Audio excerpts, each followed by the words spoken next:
Now at 8 o'clock, the spring snow has started. Mass State Police tweeting out this video of the flakes falling in Warren. How much we can expect before it's all finished. And slow down on the Sagamore. Delays expected for drivers on the Cape, while travel on the bridge is down to only one lane. Off course, an ATV driver seriously injured after slamming into a tree. How an off-duty firefighter rushed in to help. And deal or no deal, the president's tweets raising more questions about the future of DACA. This is 7 News Today in New England. All right, good morning on this Monday, everyone. I'm Jennifer Egan. And I'm Kiki Venzel. So glad you're with us. And we're going to have your top stories here in just a moment. But we are talking snow in April. We are. I guess snow showers in April bring maybe Mayflowers. I don't know. We're hoping. Some of the spring flowers are already out, Chris. They are. They're trying to peek on through. We saw some of that this weekend. If you're out in the yard cleaning up from all of the debris with the tree branches left over from the nor'easter after nor'easter stretch we went through, you notice some of the crocuses beginning to pop up, right? A little bit of snow on top of that this morning, though. We do have snow overspreading the area. Flurries breaking out in Boston. Steadier snow now developing in Worcester. And you see some of these darker blues south of the city of Worcester down into Connecticut, where it is beginning to snow more on the moderate side, as well as the south coast of New England. So there will be some decent snows out of this at burst for once in a while, you know, a couple hours here and there. You're down to 27 degrees in Worcester with the snow,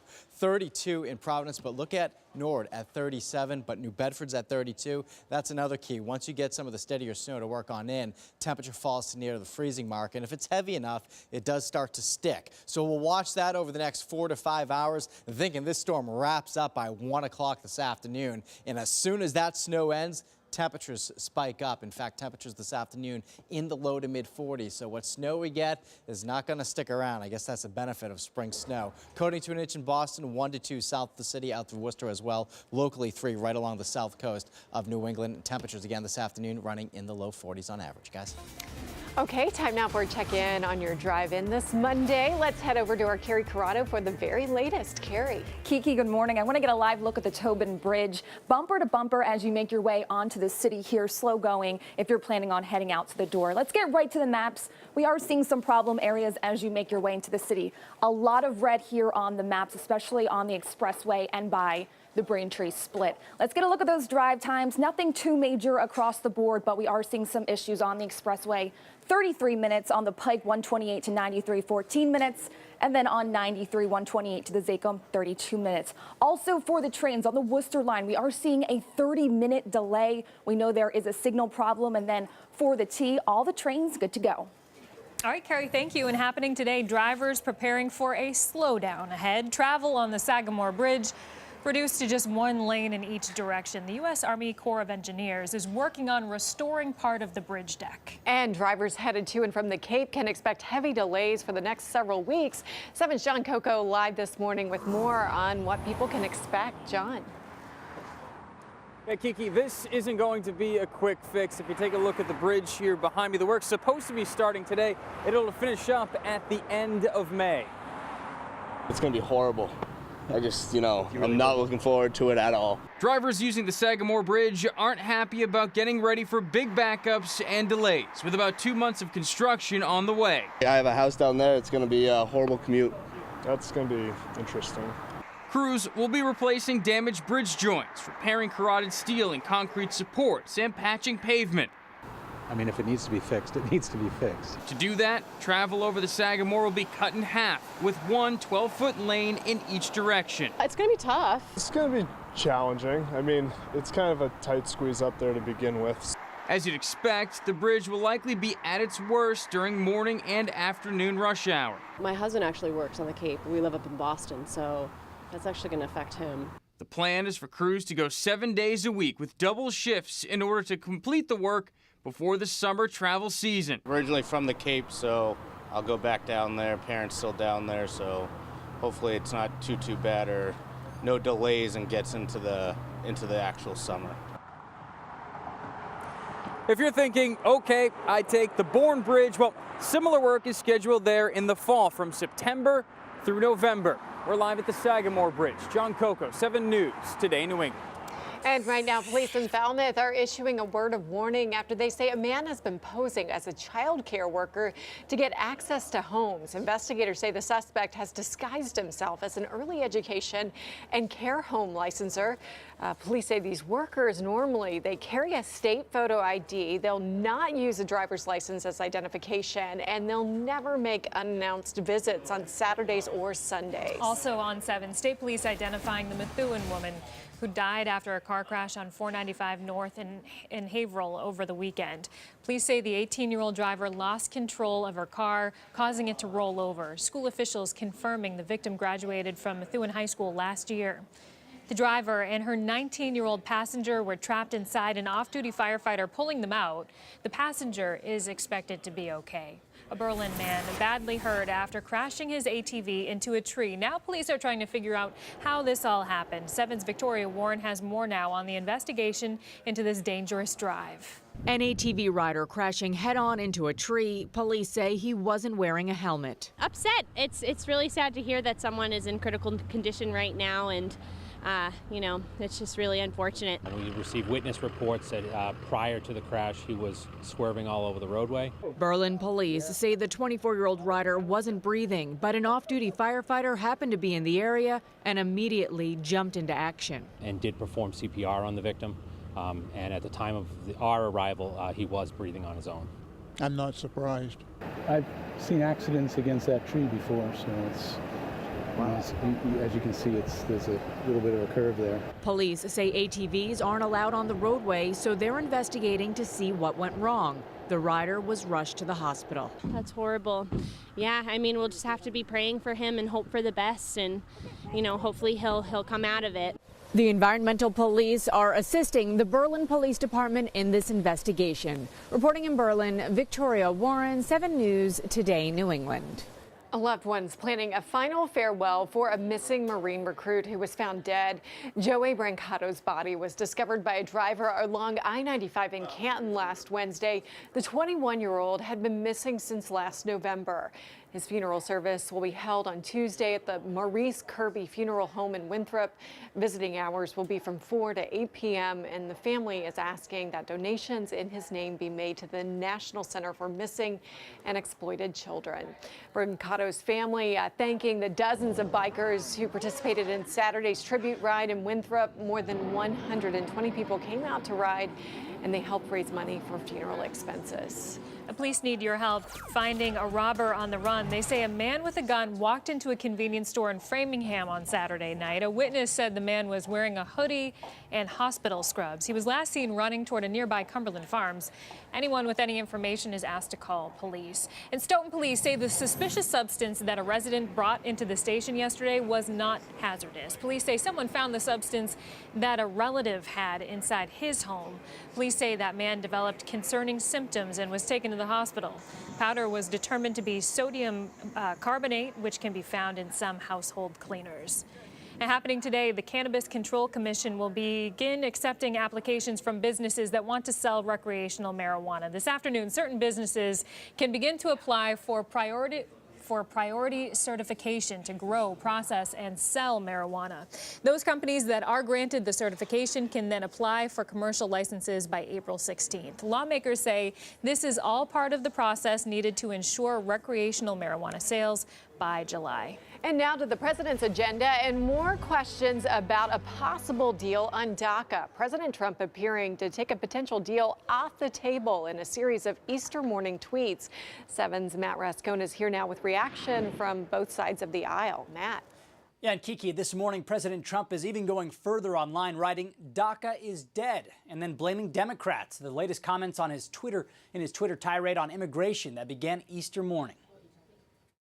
Reigniting the debate on DACA. Mexico has got to help us at the border. And a lot of people are coming in because they want to take advantage of DACA. The president on his way to Easter church service, expounding on several tweets he fired off Sunday morning, like this one. Border Patrol agents are not allowed to properly do their job at the border because of ridiculous liberal Democrat laws like catch and release. Getting more dangerous. Caravans coming. Republicans must go to nuclear option to pass tough laws now. No more DACA deal. The president appears to be referring to a migrant caravan marching through Central America on its way to the U.S. It's unclear what prompted the comments, but a Fox News report on the caravan aired shortly before the president sent the tweets that included calling out Mexico for doing very little to stop people from flowing through their southern border and into the U.S. The president also writing, they must stop the big drug and people flows or I will stop their cash cow NAFTA, need wall. Arizona Republican Senator Jeff Flake responded, writing, there are plenty of lawmakers on both sides of the aisle who stand ready to work with the administration on legislation to protect DACA kids who call America home. Let's do it. And from Virginia Democrat Don Beyer, the mask of deceptions and lies with which Trump has tried to gaslight the country for months just fell away. His true position was always anti-immigrant. The administration's deadline for Congress to push through a DACA deal has passed, but federal courts have issued restraining orders to keep it active. Still, the program is not accepting new applications. The Democrats blew it. They had a great chance.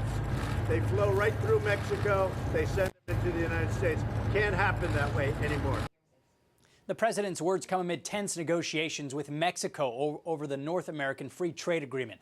The nuclear option the president refers to on Twitter would allow bills to move forward with a simple majority. Matt Rascone, 7 News, Today New England. All right, Matt, thank you. And new this morning, China putting billions of dollars in tariffs into effect today as it retaliates against President Trump's tariffs on steel and aluminum. The Chinese government said it will impose the tariffs on 128 products. That includes a 15% increase on American fruit and nuts and a 25% tariff on pork, recycled aluminum, and other goods. A lot more ahead this morning on Today in New England. Earth re-entry, where a Chinese space lab landed when it finished its fall from the sky. Consumer concerns after dozens of stores are hit by hackers. How many shoppers could be affected by the breach? And a warning for some homeowners this morning. This person, one of two suspected in an Easter Sunday break-in. We're back.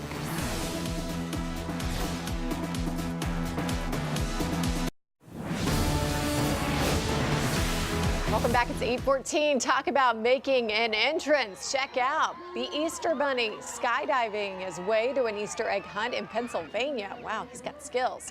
The bunny jumped from a plane and landed in the middle of a football field. Kids waited patiently, of course, for the bunny before racing to gather up all those eggs. Are they doing some stretches there before they head out to grab them? As if the mad dash for the Easter eggs was not exciting enough, the Easter Bunny plummets in from the sky. Blue skies, though, I will add. Yes, it looked nice. Yesterday was beautiful in our area for sure, but today we're seeing some snow in April. What in the world is going on here, I know, right? Spring snow working on in. The radar lit up in blue outside this morning. You know, it occasionally snows in April here in southern New England, and we certainly have some of that snow on our hands this morning. Flurries breaking out into Boston, some light snow to the north and west, up through the Merrimack Valley, out through much of central Massachusetts. Beginning to see some steadier snow, southern Worcester County into the city of Worcester itself, and then down that 84 stretch into Hartford, Connecticut.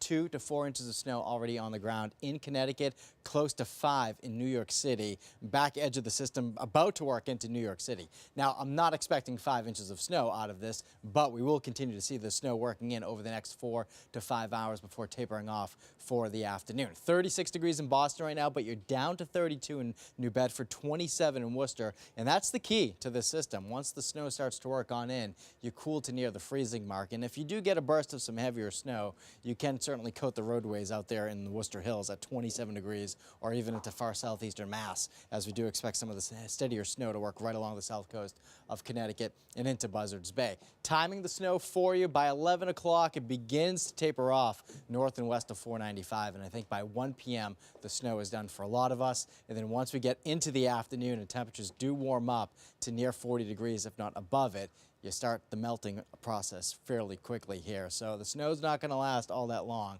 on the ground. Thinking coated to an inch. Boston up through the North Shore, up into the Merrimack Valley. Worcester, 1 to 2 inches of snow. Southern Worcester County, the same into southeastern Mass. There may be a few spots locally close to 3 here, right along the immediate south coast. You know, Plymouth County, on the edges of Buzzards Bay, back to New Bedford, and into the south coast of Rhode Island, and 3 to 5 south of Hartford, going back into New York City. So they've had quite a bit of snow so far already this morning. For us, we'll even get some breaks of sun this afternoon. So it's not a big storm, and the coating to a couple inches of snow that we do get will melt this afternoon. And then tonight, partly cloudy skies, cool, a couple degrees either side of 30. Clouds thickening up again tomorrow and showers arriving mid to late afternoon. That's with the warm front. The warm front punches through for Wednesday, so it's a milder day with a gusty wind out of the south. Cold front crosses Wednesday night, and behind it, we cool it off for Thursday, but we also have a lot of sunshine. That goes well for opening day. I know, it's tough to think about baseball in spring here when we're tracking snow, but that's how it goes. 7-day forecast, a lot of ups and downs. At least we have that sunshine, though, on Thursday, I guess. Looks good, Chris. All right, thank you. 7 News now to a South Pacific plunge. A Chinese space lab comes crashing down to Earth after spending nearly 8 years in orbit. Scientists have been tracking the lab's fall for weeks now, saying there was a chance the debris could have caused some damage. But fortunately, yes, fortunately, most of it burned up in the re-entry process. A Chinese space station that was falling out of control finally crashes down to Earth. The Heavenly Palace landing in the southern part of the Pacific Ocean northwest of Tahiti. Chinese officials say the 40-foot-long space lab did not cause any damage and that most parts were burned up in the re-entry process. Its demise, though ultimately uneventful, captured public attention in recent weeks as scientists around the world tracked its uncontrolled descent. Scientists predicted that debris from the space station could have fallen almost anywhere in the world, with Massachusetts listed as an area it could likely land. The Heavenly Palace was launched in 2011. Chinese officials say astronauts last used the space lab in 2013 and that it ceased functioning 2 years ago. But that didn't explain exactly why. And by the way, the last space outpost to fall to the Earth was a Russian space station. That was back in 2001. But Jen, we lived to see another day. Right. Thank goodness. Don't have to worry about that anymore. All right, at 8:18, coming up on Today in New England, ready for release. The man once known as the affluenza teen getting out of prison today. Why some people say it's too soon. And later on in the show, a Northampton High School custodian now off the job while he's expected to go before a judge.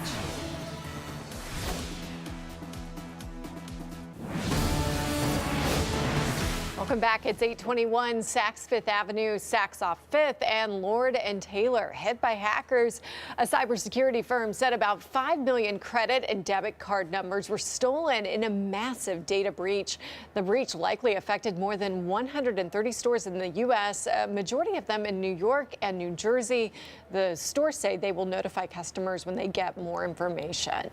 Also this morning, the man once known as the affluenza teen is set to be released from prison today. 5 years ago, he was involved in a deadly crash while he was under the influence of alcohol, and his attorneys claimed his wealthy upbringing made it impossible for him to understand the consequences of his actions. Many people thought his punishment amounted to nothing more than a slap on the wrist. Ethan Couch will no longer be behind prison bars, but he won't exactly be free. He's going to have that GPS monitoring. He has a curfew, so he cannot be out anytime between 9 p.m. to 6 a.m. 5 years ago, Couch, who was 16 at the time, killed 4 people while driving under the influence of alcohol. 9 others were injured as well. Listen to me. Is it just one vehicle? No, man, there's 4 or 5. There's another child in the ditch. I got him. Couch's attorneys said their client's wealthy upbringing made it impossible for him to understand the consequences of his actions. That's what led some to call Couch the affluenza teen. Couch was sentenced to a decade on probation, but 2 years later he fled to Mexico, a violation of the terms of his probation.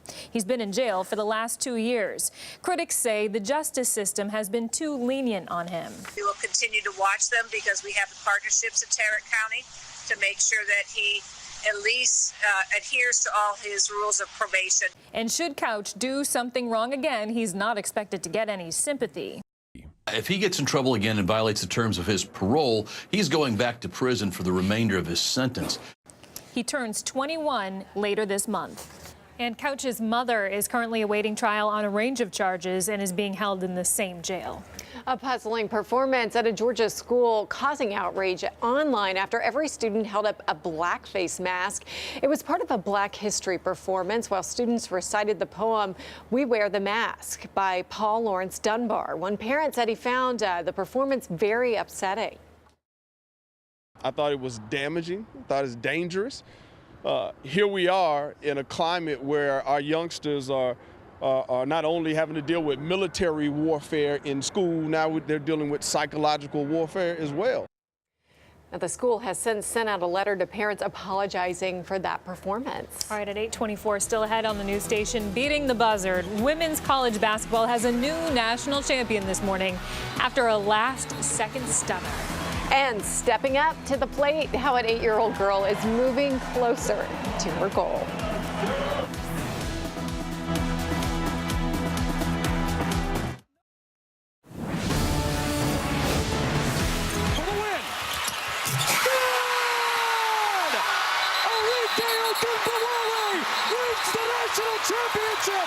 Yeah, talk about an incredible ending to the Women's College Basketball National Championship game. Notre Dame hit a 3 just before the buzzer to take home that title. The Irish beating Mississippi State 61-58, and it is the program's second national championship. And the men, they will crown a champion tonight as Villanova takes on Michigan. The Wildcats and Wolverines play in San Antonio for the big title. Villanova will be looking for its third title in program history, including a second in the past 3 seasons. Michigan is trying to win its second men's basketball championship. The Red Sox are moving to Miami to take on the Marlins, and they're on a 3-game winning streak now. Sunday, the final game of their season-opening 4-game series against the Rays. The Sox down 1-0 in the 5th when J.D. Martinez singles to bring home Mookie Betts in this case. Rafael Devers single in the 6th scores another win, and the Sox win this one 2-1. Not bad. Go Sox. And there's more news to come here on Today in New England, including a new destination for New England air travelers where planes leaving Logan will now be allowed to fly. And it's the flakes that will be flying over the next several hours. How much snow to expect when it ends ahead. And police in New Hampshire searching for a robber on the run this morning. The dangerous weapon they say he used during the crime you see here. We'll be right back.